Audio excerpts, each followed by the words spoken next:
Hey, welcome back to my channel. I'm Chris. Thanks for tuning in. Today we're going to be talking about COPPA and Child Online Privacy Protection Act with the use of websites.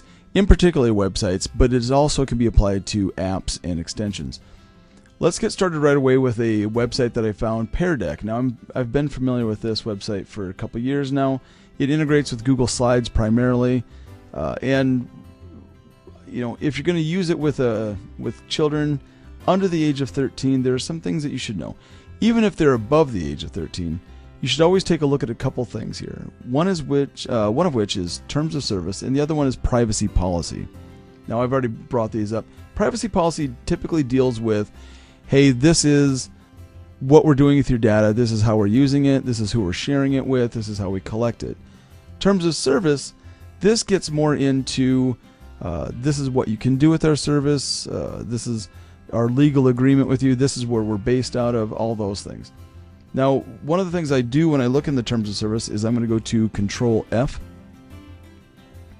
And here you can see I've already typed in the number 13. Now, I do that because if you're under the age of 13, legally you're required to have parental consent for students to use a website, service, app, extension, you name it.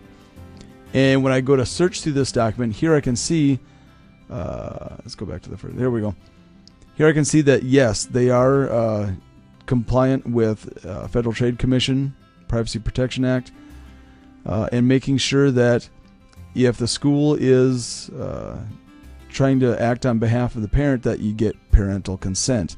Now, we've got parental consent forms. Some websites have their own. That's fine. You can print them out and send them to parents and have them fill them out. We've got our own. You can find that on my website.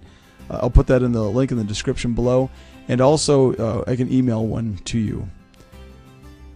And that's all I got for now. Trying to keep it short and sweet today. Please, if you like this video, hit the thumbs up down below. Also, consider subscribing to my channel and hit the notification bell if you do. That way, when new content's pushed out, you'll be the first to know. Have a great rest of the day.